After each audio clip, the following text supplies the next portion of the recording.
On July 19, 1989, nearly 300 people were cruising high over Iowa when a shattering explosion left their DC-10 with zero flight controls, an airliner never designed to fly again. The crew faced an impossible crisis, racing to find a way to steer using engine thrust alone. How did a routine flight become the subject of, how did this happen, and against all odds, leave so many alive? The real answer begins with one unseen fracture. At 3:16 in the afternoon, a sudden, violent explosion ripped through the rear of United 232. In the cockpit, the crew heard what sounded like a cannon blast. Passengers felt the aircraft shudder as the tail-mounted engine, number 2, high above the cabin, tore itself apart. Inside that engine, a titanium fan disc spinning at thousands of revolutions per minute fractured without warning.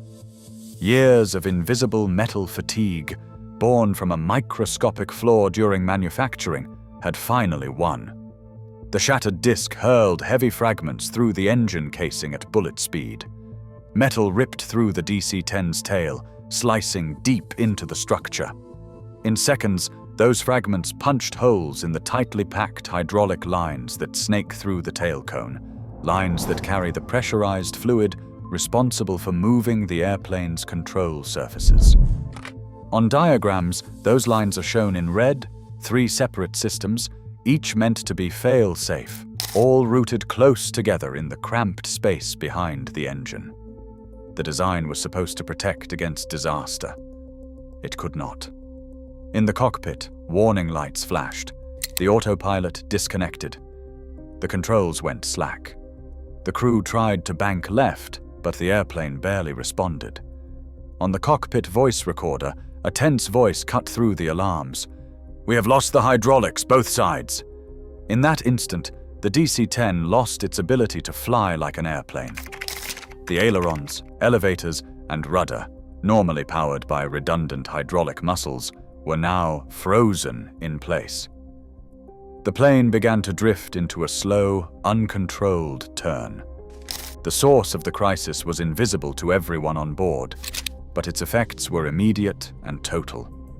The only thing left between 296 lives and disaster was whatever the crew could invent next. The DC-10's promise of safety rested on its triple redundant hydraulic system. 3 separate circuits, each with its own pumps and reservoirs, powered the airplane's muscles, the ailerons, elevators, and rudder. If one system failed, the others would keep the plane flying. That was the idea. But in the tail, space was tight. To reach the control surfaces, all 3 sets of hydraulic lines ran side by side through the same narrow corridor, just inches apart. When engine fragments tore through the tail, they did not just damage one set of lines, they sliced through all 3. Within moments, every drop of hydraulic fluid drained away, leaving the flight controls frozen. There was no manual backup. The yoke and pedals in the cockpit, normally responsive, now moved with no effect. The pilots faced a silent, invisible wall. The aircraft's control surfaces were stuck wherever they had been when the fluid was lost. The DC-10 was designed to survive almost any single failure, but not this. The odds of all 3 hydraulic systems failing at once had been considered so remote that no mechanical backup existed. In that instant, the flight deck became a place of helplessness. The only hope was to find some way, any way, to influence the path of a 300,000-pound jet now drifting wherever physics took it. What happened next would depend entirely on human improvisation, not engineering design. Dennis Fitch stepped into the cockpit at 3:29 p.m., introduced himself as a DC-10 instructor, and took a seat behind the throttles. With all flight controls frozen, the yoke and pedals were useless. The only thing that could move the plane now was the raw power of its remaining engines. Fitch's hands gripped the levers, watching Captain Haynes for commands. Every movement had to be precise. Too much thrust on one side, and the jet would roll or yaw out of control. Too little, and they would lose altitude too quickly. They started to experiment. Fitch nudged the left engine forward. The DC-10 began to swing right. He eased it back and pushed the right engine instead, feeling the airplane respond with a sluggish turn to the left. It was not smooth, but it was something. The cockpit voice recorder caught the tense, clipped exchanges. Number 1, up a little. Okay, it is turning. Number 3, back. Hold it. Together, the 4 men in the cockpit developed a rhythm. Haynes called out for turns or corrections. Fitch worked the throttles like a pianist, coaxing the heavy jet to bank, descend, or steady itself. Records and Dvorak monitored speed, altitude, and the stubborn, unchanging control surfaces. Every adjustment was a gamble, each second a test of trust and teamwork. Against all odds, they found a way to steer, a crude, unstable, but vital path that kept United 232 in the air. Controllers at Minneapolis Center tracked the crippled DC-10 as it spiraled over Iowa, searching for any airport within reach. With no normal flight control and only the blunt tool of engine thrust to steer, every option had to be measured against what the crew could actually do, not what was ideal on paper. Sioux Gateway Airport in Sioux City stood out. Its primary runway was 9,000 feet long enough to give a heavy jet a fighting chance, even with no brakes or spoilers and little hope of a smooth touchdown. The field's orientation, roughly northwest to southeast, happened to align closely with the path the plane was already drifting, an essential factor when even a modest course correction was a struggle. Wind data that afternoon favored a different runway, but the crew simply could not turn the airplane far enough. They accepted the risk of a crosswind and even a partial tailwind, knowing that lining up with any surface at all was a victory. Controllers cleared all traffic and prepared emergency crews along runway 31. The pilots, assisted by Dennis Fitch, a DC-10 instructor, worked to keep the jet on a rough heading for Sioux City. Air traffic control gave vectors and updates, but the cockpit's main concern was geometry. Could they keep the aircraft pointed at the only stretch of concrete within reach? Other airports, Des Moines, Omaha, and Sioux Falls, were farther away or required sharper turns.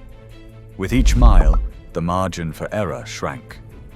Sioux Gateway's length, alignment, and the presence of a military crash response team made it the best bad option.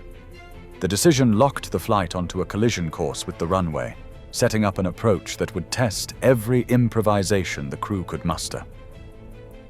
The DC-10 swept over the runway threshold at 227 knots, far above a normal landing speed.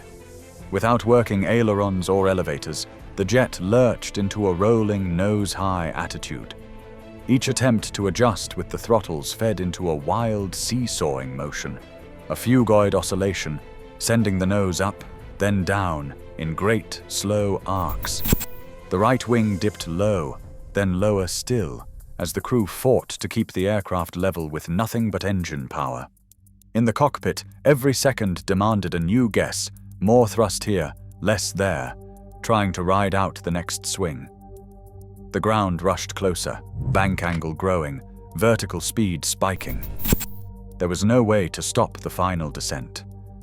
The DC-10 hit hard, right wing first, and in an instant, the fuselage began to break apart. Firefighters and medical teams raced toward the wreckage as the DC-10 broke apart and flames erupted across the field. Despite the violence of the crash, 184 people survived, an outcome few would have predicted for such a disaster. The survival owed much to quick action.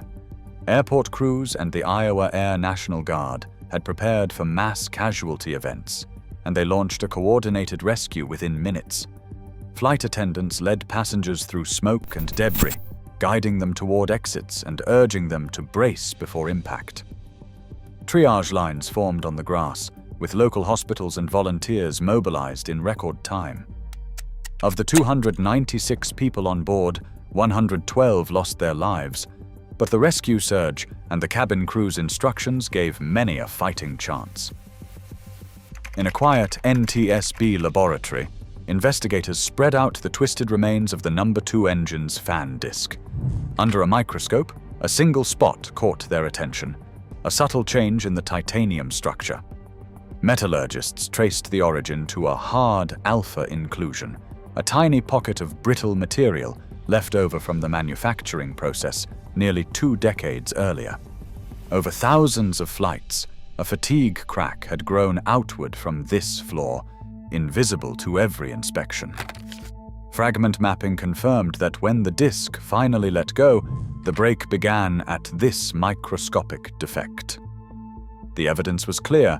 A hidden imperfection had started the chain reaction that brought down United 232. The finding explained the initiating failure, and it pointed to maintenance and manufacturing lessons that followed. Every modern airliner now carries design changes born from Sioux City. These include redundant protections, new checklists, and crew training built for the unimaginable. Yet, as technology evolves, so do risks. Aviation safety isn't just history, it's a responsibility renewed on every flight. Lives still depend on lessons learned every single day.